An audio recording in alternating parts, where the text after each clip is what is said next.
I've never been the kind of person to believe in bad luck or curses, but after what I found out, I'm not so sure anymore.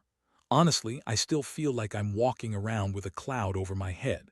My life was supposed to be perfect: marriage, a good job, a small apartment I loved. I thought I knew my family. Turns out I didn't know anything at all. It started a couple of weeks ago when I found a phone tucked away in the drawer of my husband's nightstand. It was just lying there like it had been abandoned. I never imagined I'd go snooping, but something about that phone made my stomach twist. It wasn't locked, and the message notifications kept piling up. I hesitated for a second, then I grabbed it.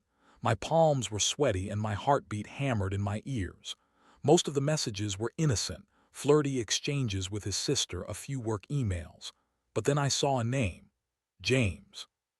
The messages between them weren't just friendly, they were loaded with hidden meanings, emojis that looked like code. I read one that made my stomach turn. It said, "Tonight's the night. I'll be waiting for you at the usual place." My mind froze. I knew what that meant. James was my brother who I'd trusted my entire life.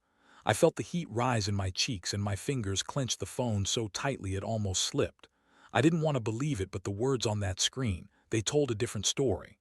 There was no denying what I just uncovered. I shut the phone so fast I nearly dropped it. My head spun. I looked around the room, quiet, normal, everything in its place. But underneath that calm facade, chaos was brewing. I felt the room tilt as my stomach sank. I couldn't breathe right.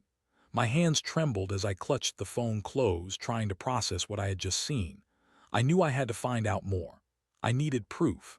I decided to sneak into my husband's email account, just to be sure I wasn't imagining things.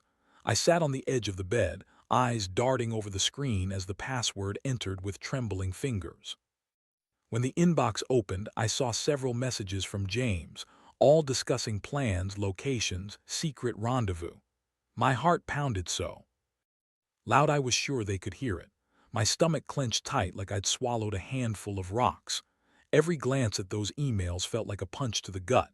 That was the moment everything changed. I realized I couldn't trust anyone, not my husband, not my brother. They'd been lying right to my face, and I was too blind to see it.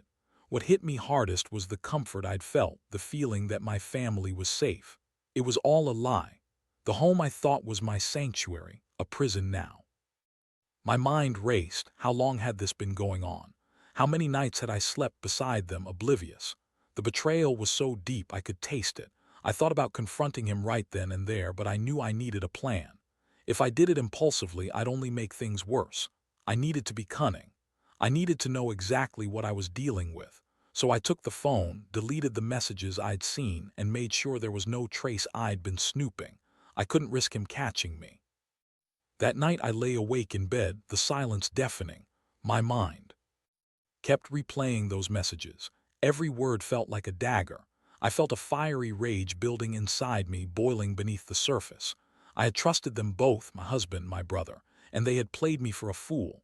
I clenched my fists so tightly I could feel my nails digging into my palms. The next morning I decided I wouldn't confront them yet. Not until I'd figured out what I was going to do. I needed leverage, proof, a way to make them pay for their betrayal. I was sick of feeling helpless, of feeling like I had no control. This wasn't just about a secret affair. It was about trust, family, and the lies that had shattered everything I believed in. Now I just had to wait for the right moment. And when I did, I'd make sure they knew exactly how much they'd hurt me. But that's a story for later. Right now, I'm still sitting with this heavy weight in my chest, wondering how I got so blind. I've always been the trusting type. Maybe that's what made it so easy for them to get away with this. Or maybe I was just too comfortable, too naive. Either way, I know my life is changing forever. I spent the next few days pretending everything was normal, but inside I was unraveling. Every time I saw my husband or my brother, my stomach clenched tight. I couldn't shake the feeling that they were hiding something from me, something huge. The worst part was knowing I had enough evidence to tear their world apart, but I hadn't done anything yet. I was waiting for the right moment, the perfect opportunity to strike back. That waiting period was more torturous than I thought it would be. Every glance, every word exchanged between them felt loaded with secrets. I kept my distance, acting like I hadn't seen a thing, but inside I was calculating. My mind was racing, trying to come up with a plan that would hurt them just as much as they'd hurt me. One evening, I decided to do something that would set everything in motion.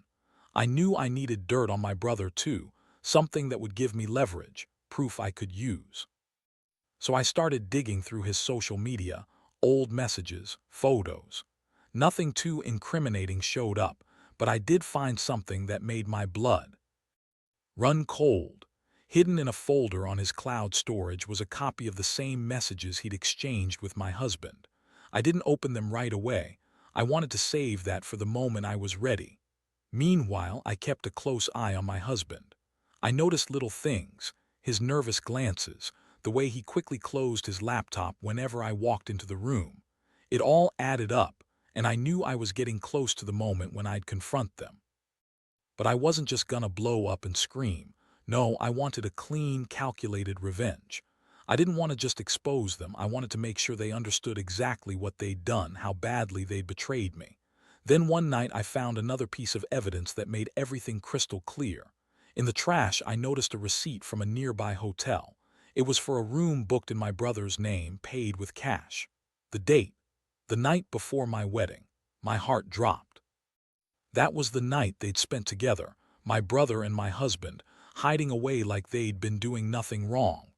The physical proof was right there, and it hit me like a punch to the gut. I could finally see the full picture. They'd planned this, orchestrated it. My brother, who I'd always defended, was no longer just a sibling, he was an enemy. My husband, someone I'd trusted with everything. Now I didn't know if I could ever look at either of them the same way again. That night I sat in my bed, trembling with rage. My hands were cold and clammy, and I clenched my fists so tight my nails threatened to cut into my palms. I knew I had to act, but I also knew I needed to be smart about it. I couldn't just walk in and accuse them without proof, without a plan. I decided I'd gather everything, screenshots of the messages, the hotel receipt, the cloud folder, and confront them together on my terms. I wanted them to feel the full weight of what they'd done. I wanted to see the looks on their faces when they realized I had all the cards. This wasn't just about revenge anymore.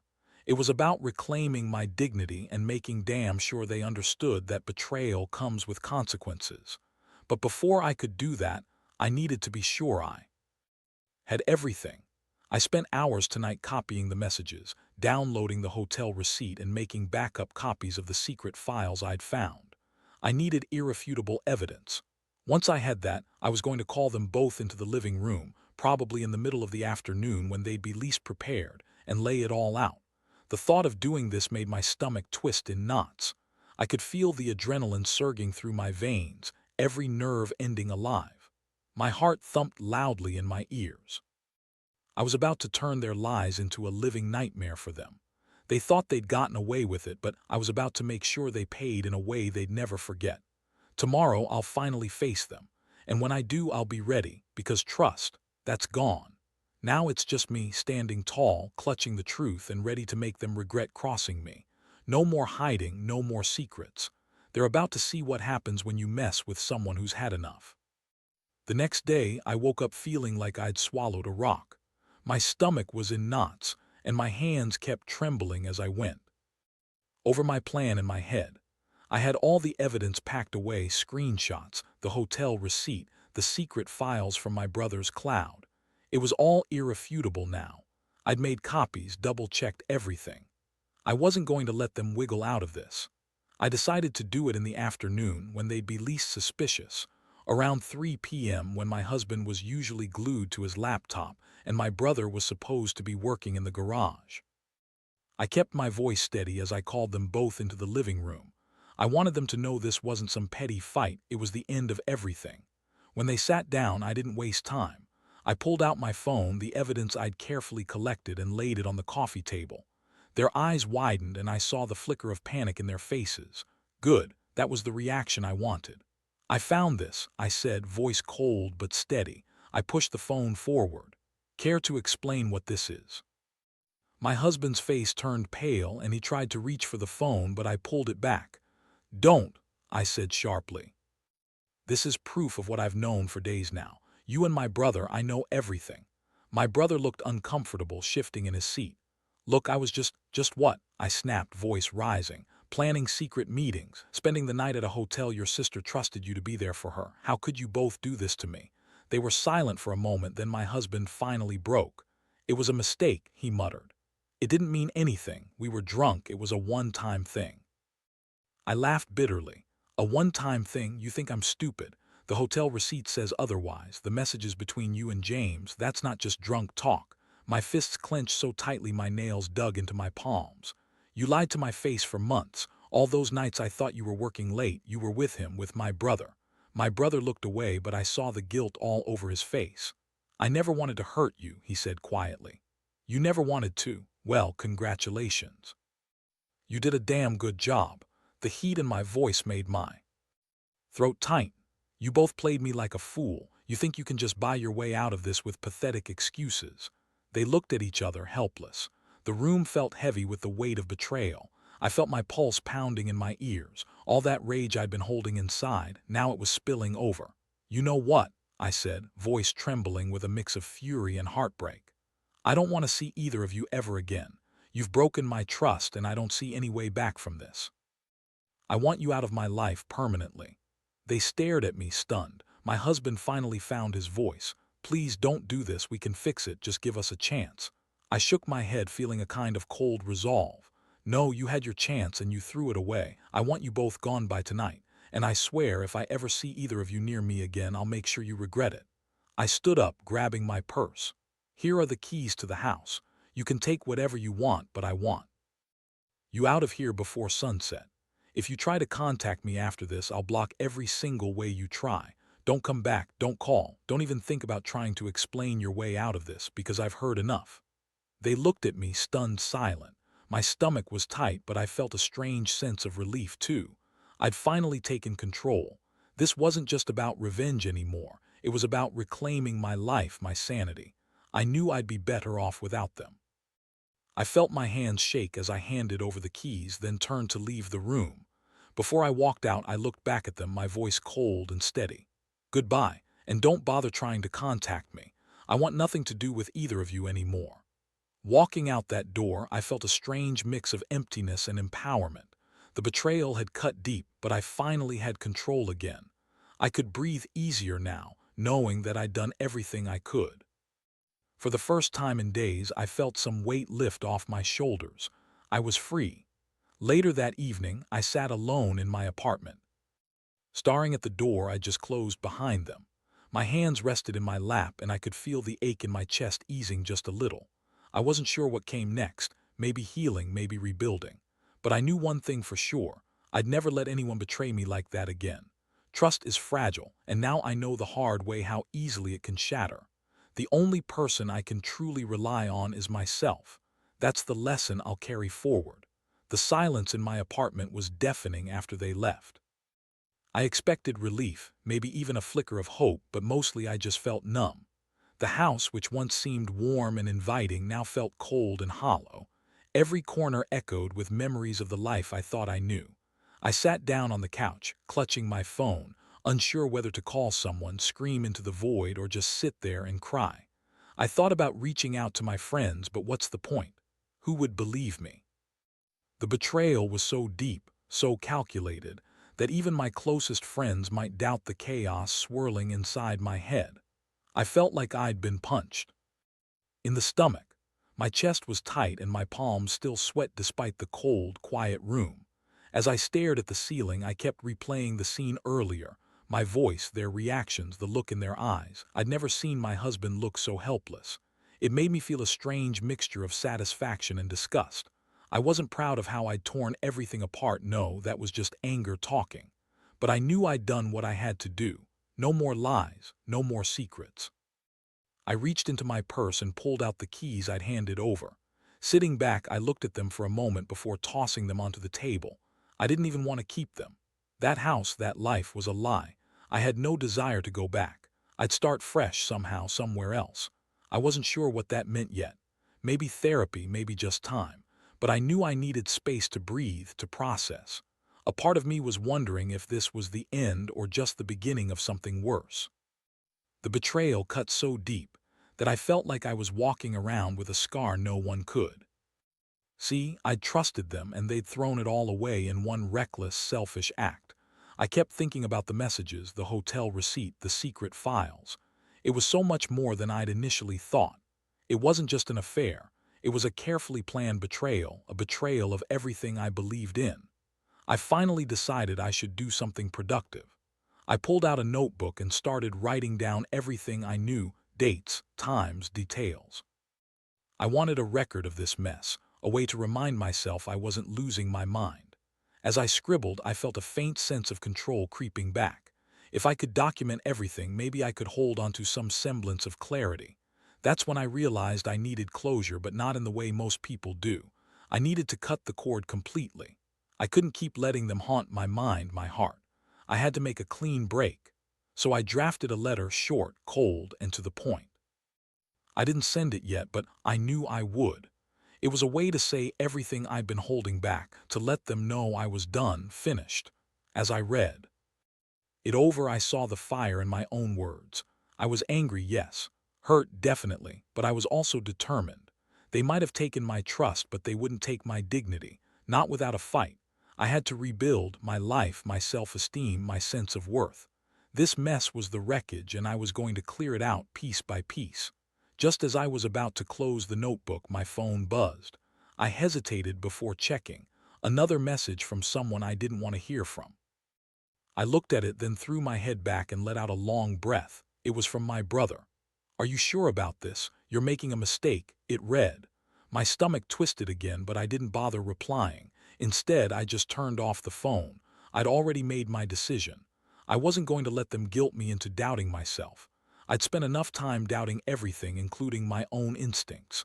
That night, sleep didn't come easily. My mind kept flashing back to what I'd uncovered, the betrayal I'd endured. The pain was raw, but I also felt a strange sense of liberation. I'd taken the first step. I'd finally declared war on the lies. I was done feeling powerless. From now on, I'd be the one calling the shots. And yet, even as I sat there alone in the dark, a tiny voice whispered in my mind, "What's next? How do I rebuild? Can I ever trust again?" I didn't have answers yet, but I knew one thing for sure. I'd start by cutting out every piece of that toxic connection. Starting tomorrow, I'd take back my life. I'd find my footing again, even if it meant walking through the shadow of betrayal first. Because the truth is, I refused to let anyone else decide my fate. Not anymore. The days that followed were a blur of cold mornings and restless nights. I threw myself into small routines, cleaning the apartment, making plans to move out, calling a therapist I'd briefly considered before but now desperately needed. Every time I thought I had a handle on my feelings, something else would hit me. Remembering a detail, seeing a familiar face, hearing a joke that suddenly felt hollow. I kept replaying that confrontation in my head, how I laid out the proof, how I watched their faces crumble. Honestly, I hadn't expected such helplessness from them. My husband looked like a defeated kid caught stealing cookies, and my brother, well, his guilt was written all over him. It made me feel a strange mixture of satisfaction and disgust. They'd betrayed me so badly that I didn't recognize the people I once trusted. I knew I needed to do something about it, but I wasn't sure what. My mind kept circling back to revenge, even if I'd sworn I'd never be that kind of person. Still, I couldn't help but think about the power I now held. I had evidence, undeniable proof. I could humiliate them, destroy whatever was left of their pride. But I also knew that wasn't the kind of justice I wanted, and maybe it wasn't the right thing either. One afternoon, I finally sat down and made a decision. I'd send that letter I'd written earlier, short, clear, and final. I didn't want to drag out the pain. I wanted to be done. I typed it up, carefully choosing every word.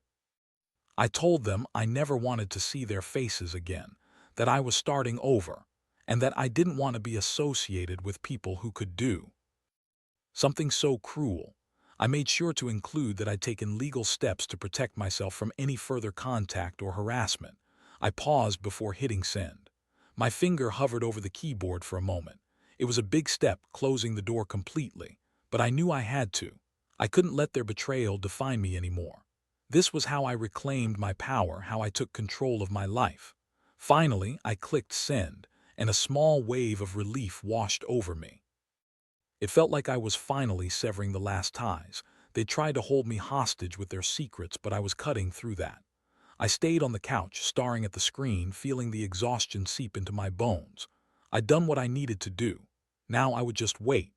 That night I made a decision. I'd take the step I'd been avoiding, the real one, by confronting my brother face to face. I wanted to see him, hear him, look into his eyes and ask what in the hell he thought he was doing. No more hiding behind screens or messages. I needed to see the guilt, the regret. I needed to make him understand that I wasn't just hurt, I was furious. I drove over to his place in the quiet darkness, my stomach twisting. I didn't knock right away. I stood outside for a long moment, feeling the cold wind bite into my skin. When I finally rang the doorbell, he opened it quickly, surprise flickering across his face. "Can we talk?" I demanded, voice steady despite the pounding of my heart. He stepped aside and nodded silently. I entered, feeling the weight of everything I'd discovered hanging in the air between us. "I want you to tell me," I said, voice cold, "what the hell you were thinking, how you could do this with my husband, my brother." He looked down, silent for a long moment.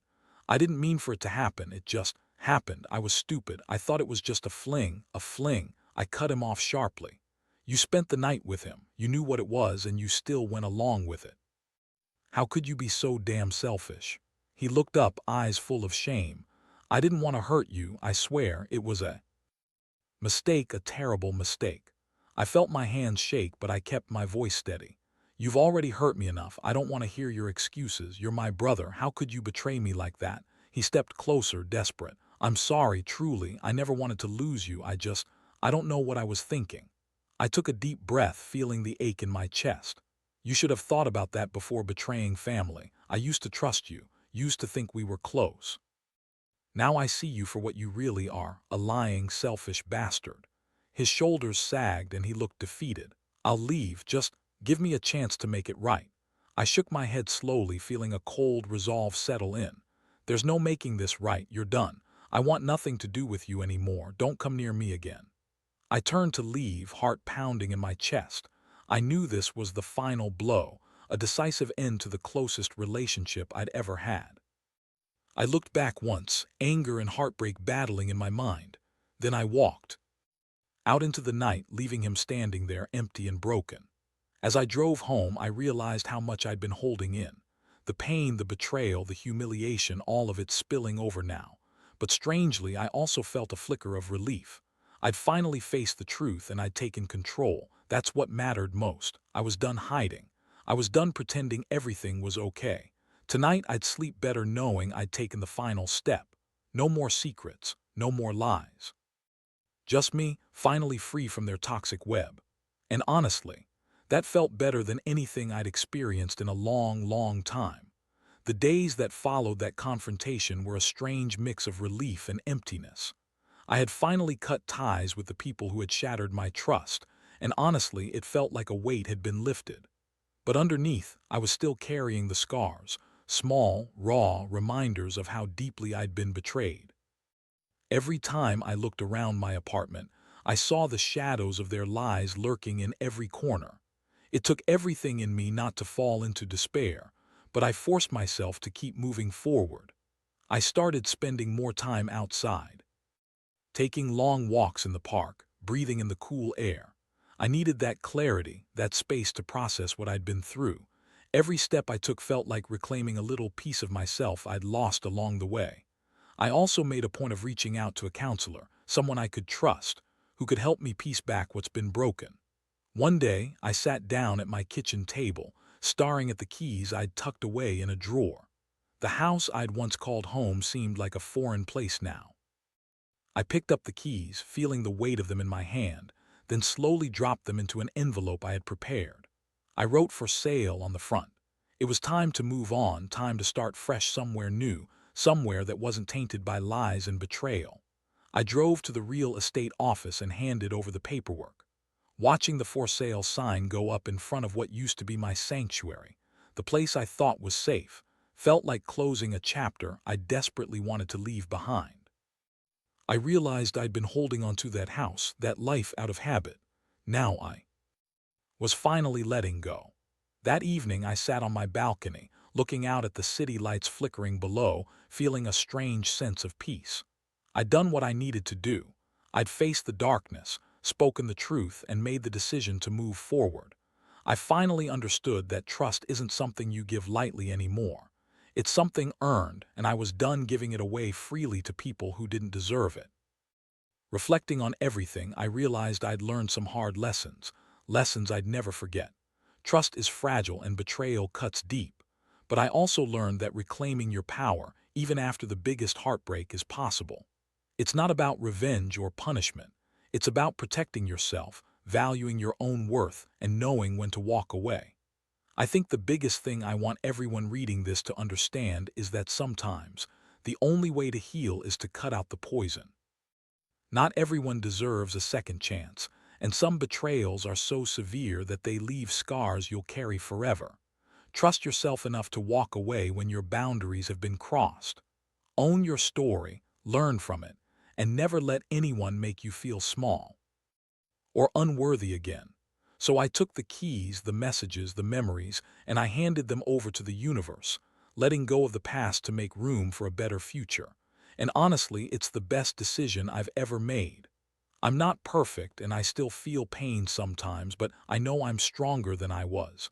I can finally breathe again. That's how I survived, how I moved on. And if there's one thing I want you to take away from my story, it's this. No matter how deep the betrayal, no matter how shattered your trust may be, there's always a way to rebuild. Sometimes that way is just walking away. And that's okay. Because the only person responsible for your happiness, the only person who can truly save you, is yourself.